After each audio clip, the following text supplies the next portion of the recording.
again, Mark here from Talking Bass. The last few lessons I've talked at length about bass tone and volume settings. This week we're going to look at getting a good slap bass tone. Now this is something that beginners to the slap technique struggle with probably even more than the technique itself. You might have some simple slap riffs or exercises to work on for getting started. You try them out, you practice them, everything seems fine, but then when you listen back to the instructor, you realize that their slap tone is really cool and you just sound, well, you know, bad. It might not sound anything like what you think of when you think slap bass. So today let's address the most important things that you need to bear in mind when learning to slap. As always, the lesson material is all there over at the Talking Bass website, so just click the link in the description below. Then while you're there, remember to check out over 500 extra free bass lessons in the lesson map and sign up to the free membership to gain access to a ton of free practice resources, ebook downloads, a complete social network, and much, much more. Like I said, it's all free and there's a great community of over 120,000 other bass players if you want to ask any questions. So go check it out. Okay, first things first, when you're just getting started with slap bass, be sure to have a new set of fresh round wound strings. Yes, once you've mastered the basics, you'll probably be able to slap with any type of strings and make them sound great. But to avoid all that frustration at the start, restring that bass. It's going to make a massive difference to that initial chime of the string. Now, I say use round wounds because they're going to be naturally brighter. Let's listen to the difference. Here I have a Fender Jazz strung with some flat wounds. Even with tone on maximum, it's going to sound like this.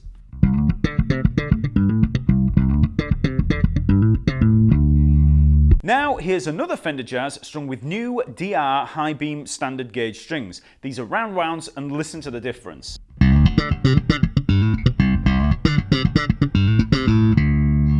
When you first start slapping, you're not going to have the benefit of being able to whip out a bunch of funky ghost notes and intricate slap licks.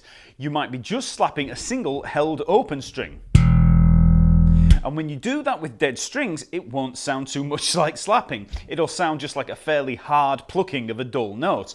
When you have brand new strings, even a single note like that open E is going to give you that nice bright chime. That's with flat EQ, no boosted treble or anything like that. No compression, it's just a direct, unaffected slap. Another thing to bear in mind is the type of bass that you're using and the pickups they've got installed. The three most common bass styles for slap style are going to be a Fender Precision style with one split coil pickup, a Fender Jazz with two split coils, and a Music Man Stingray with that big fat humbucker in the bridge position. Obviously, there are many more basses available out there, but many of them will be a variation on one of these three designs. The Fender Precision has this one split coil pickup, so you're limited to that one configuration. There's always going to be a very obvious Fender Precision slap sound, and the best example that I can give of that sound is Freddie Washington's bass riff on Patrice Rushen's Forget-Me-Nots, which sounds like this.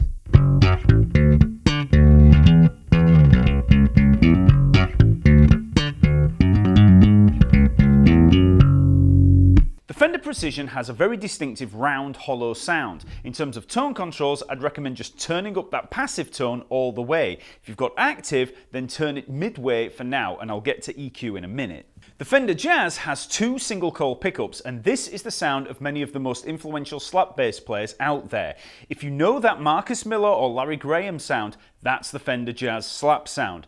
The best setting to go for with that stereotypical sound is both pickups set to maximum volume and a passive tone at maximum. Again, for active, just set to halfway for now. In case you wondered how the different pickups sound, here are both pickups together.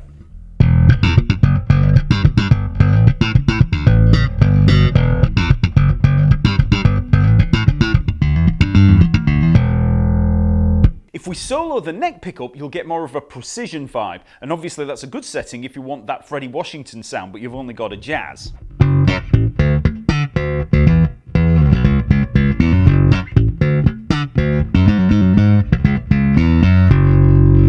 If we solo the bridge pickup, we lose a lot of that round tone, and we end up with a very nasal, mid-heavy sound, which is probably a bit more like Les Claypool.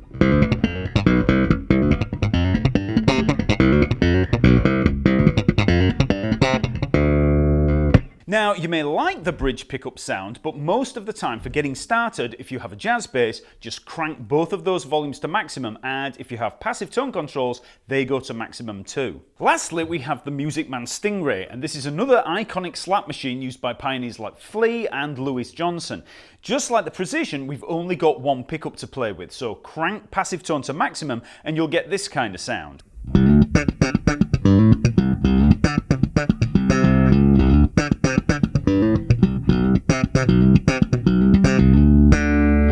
Each of the basses and the respective pickups will give a certain kind of tone, so depending on the players that you admire, you want to pick a bass accordingly.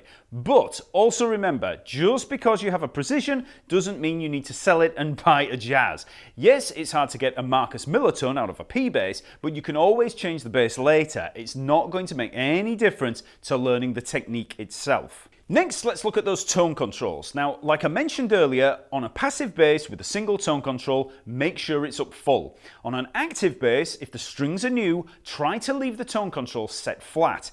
The same goes for the amplifier. Don't boost anything and look to get a nice natural sound. The less messing that you have to do with the tone controls, the better. Also, you want to know what that natural unaffected sound of your bass actually is. From a technique standpoint, you want to know what kind of sound you're going to create without the makeup of EQ, compression, and effects. Once you've learned a little more about technique, then you can start looking at all of this other stuff. But to begin with, just aim to get a good, clean slap tone with bright new strings and nothing else. Now, something else that you really want to consider when starting out on your slap journey is how the bass is set up. Depending on how hard you play, you really want to aim for a little relief in the neck. You don't want any up bow for sure, and I also think that a totally flat setup feels a little odd when slapping. You're also likely to get a lot of fret buzz and potential choked notes. With a little relief, things usually feel way better. You don't want too much relief, the strings are going to end up too high and it'll be harder to play. Just a little relief is fine, but I won't be focusing on bass setup here. That's a subject completely unto itself. If you can do it yourself already, then cool. But if not, and you're a beginner to all of this, take the bass to a luthier or bass repairman and get a good setup. You'll thank me later. So now we have new round wound strings, we've got a basic flat EQ, and we have a nicely set up instrument. The next big detail that we've been missing is technique. This will make more of a difference than anything. Anyone who's been playing for any amount of time will know what I'm talking about. All the time that you have bad technique, you're going to be working against yourself. Obviously, that can only be fixed over time with hours and hours of solid practice, but there are a few quick tips that I can give you that might help you out. First things first, pay attention to your slapping thumb. I get people messaging me all the time with a recurring problem of how do I stop hitting more than one string? The only answer that I can really give to this is watch your thumb. You need to allow time for building up the muscle memory. It's very similar to the problem of playing without looking at the fretboard. At first, you won't be able to do it because your gauging of distance won't be calibrated. That takes time. So when you first start slapping that E string, watch that thumb. Check that you're not hitting other strings, you're hitting that E string and only that string. Just watch the thumb. Then you can try the A string. Just try that again and again, just watching it. And when you're playing any lines, again, watch that thumb. Another thing that you need to be aware of is residual noise. When you slap a string, you create a lot of vibration, more so than with picking, so you really need to pay attention to the muting of unused strings. And unlike finger picking, you can't rely on the thumb anchor on a string to help you out. So we need to use the fretting hand for muting, and this is why I recommend a basic home position to work from. So let's just say that we're going to play a C note, 3rd fret of the A string. So what we're going to do here to begin with as a default position is we're going to take that index finger and then we're just going to lie it lightly against the strings over that 3rd fret position. Okay, so there it is, and if I slap any of those strings, you're just going to get those harmonics. Then bring down the other strings. So we've got the thumb in the back, we've got that first finger over the note that we're going to play, and then these other ones come down. Now that's a very safe position. So starting out in that position all the time, we're not going to get any accidents. None of this kind of stuff. Whatever happens, it's a safe, silent position. So in this position, we're not going to get any residual noise from any of the strings. So then when we want to play a note, we just have to allow it through. So if we're in this position, ready to play this C, there's three things we have to do simultaneously. We have to press down on the C, we have to raise the other three fingers, so we're using the index finger there and raising these other three, and we slap, okay? Now that sounds pretty obvious, that you're going to have to do those three things. But it's important to know that we're doing all of these things simultaneously. So it's not a case of hold down the string, raise those fingers, and then slap. This is all one motion. And then when we choke the note off, we go back to the home position. So don't start thinking about, oh, I've got to raise that index finger back up to, just lightly lay and then bring these fingers down. Get used to the default home position there, with nothing coming through, then we allow the note through, and then straight back to that original position for the choke.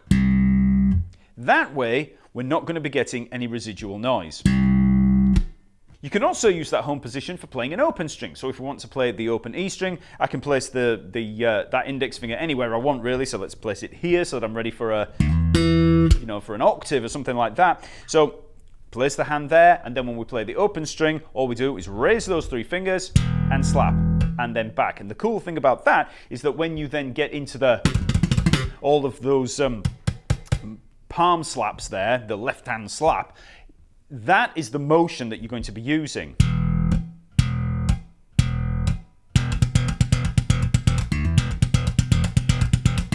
So that all comes from that home position there.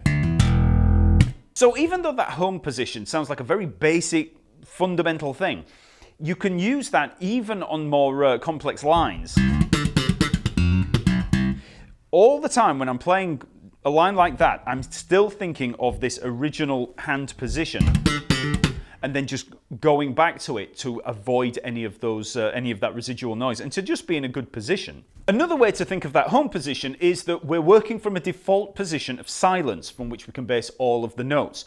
When we want a note, we open the door for that string and we allow it to pass. Then we return to the home position, closing the door and choking the note. Another technical aspect of slapping that can make for a more stereotypical sound and tone is note control.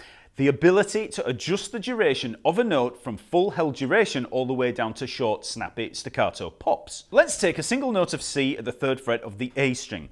Use home position here with the index finger over that 3rd fret area. Then play the C note and just play straight quarter notes like this. 1, 2, 3, 4. 1, 2, 3, 4. So that's full held duration. Next, try 8th note on, 8th note off. So we're going to slap on each beat, and then we're going to choke on the ands. So 1 and 2 and 3 and 4 and 1 and 2 and 3 and 4 and. So we're just moving between a fretted note there and home position. And you can try that at various tempos. And lastly, as an extreme, you can try very short staccato notes that sound like this. And for these notes, we're going to be pretty much stabbing at the note with the index finger there. So we're still using that home position, but we're just very quickly allowing that note through. Okay, so again, try with each beat. So 1, 2, 3, 4. 1, 2, 3, 4, and maybe try going between the other note durations. So 1, 2, 3, 4. 1, 2, 3, 4. 1 and 2 and 3 and 4 and 1 and 2 and 3 and 4 and 1, 2, 3, 4. 1, 2, 3, 4. Once you can play those different note durations, you can try them with pops. So we could try on the G string. So get into the same home position as before with the index finger over that 3rd fret, and then try holding the C note at the 5th fret of the G string with the pinky. Again, try all 3 note durations. So for the pops, we're going to have 1, 2, 3, 4. Okay, simple. Then 1 and 2 and 3 and 4 and 1 and 2 and 3 and 4 and. Notice because we're in that home position, we're actually cutting off all of the other strings. There's no residual noise going to be coming through, and we're just applying pressure with that pinky. So 1 and, so we just release pressure when we choke. 1 and 2 and 3 and 4 and. And then you can try the very short staccato notes. So playing those short snappy pops can really make a difference to how your slapping sounds. So instead of those long, held notes, you get more of this. Okay, so that's a little on technique. Now let's finish with a look at EQ and effects. First things first, EQ is going to make a bigger difference, in my opinion, when recording. Live on stage, if you have good technique, new strings and a flat EQ, you should sound pretty good. In a recording, things can be different. You're going to want to spend more time on the very specifics of the tone and the overall mix. In this lesson, we're talking more about a live situation. Now, from an EQ perspective, many people are going to draw that smiley face on a graphic, increase the bass and the treble and drop the mids. And that's going to sound like this.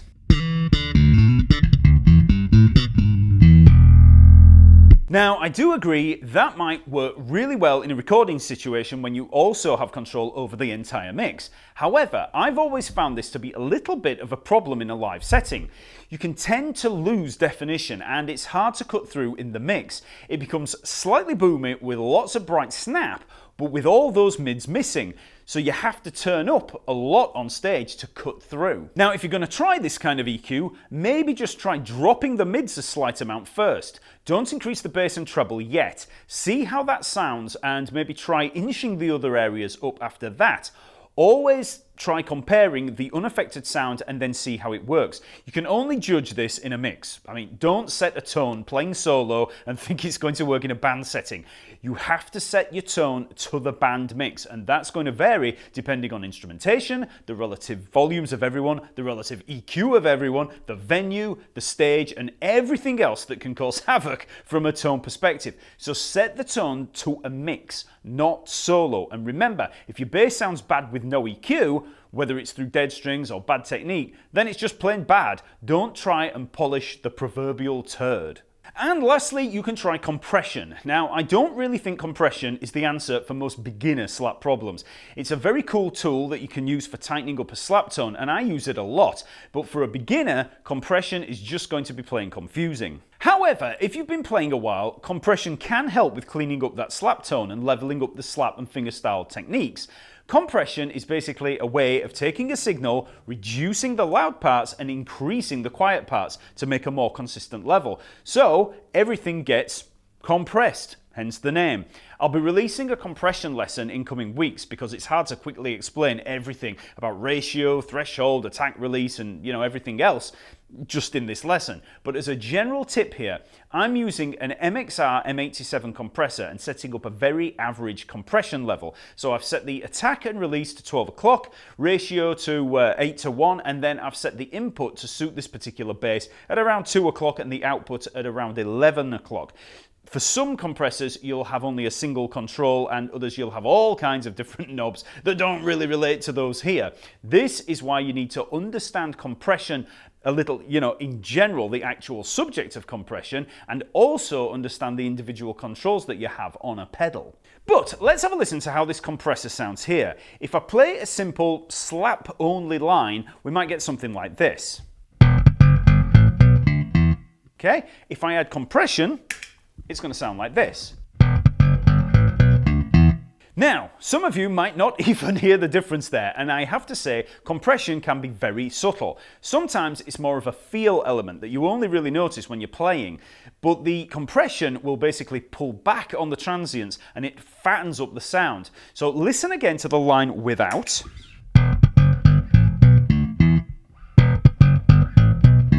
And then with. Without. With. This is also very useful when switching between fingerstyle and slap techniques. So just as an example, here I'm just going to play an octave pattern and go between slap and fingerstyle. This is without compression.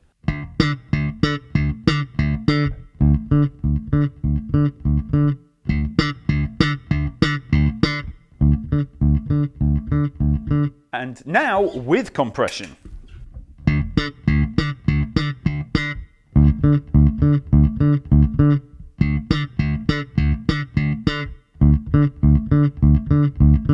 So you'll notice there that the fingerstyle notes increase in volume to match the slap sound a little closer, so there's no huge drop off. Again, it can be pretty subtle depending on the compression settings. So out of all these tone tips, the biggest impact is going to come from new round strings, technique and bass setup. You also want to set your pickups and tone controls correctly for the tone required. Compression and EQ are going to be a bigger help for recording and solo playing, but be wary of setting EQ outside of a band mix. A great solo sound might disappear in a live setting if you're not careful. Okay, so please like this video, leave a comment and subscribe to the channel, then check out the Talkingbass website for over 500 other free lessons just like this one, as well as the free membership, the free downloads, the social network, the courses, and much more. Click the link in the description below and I'll see you next week.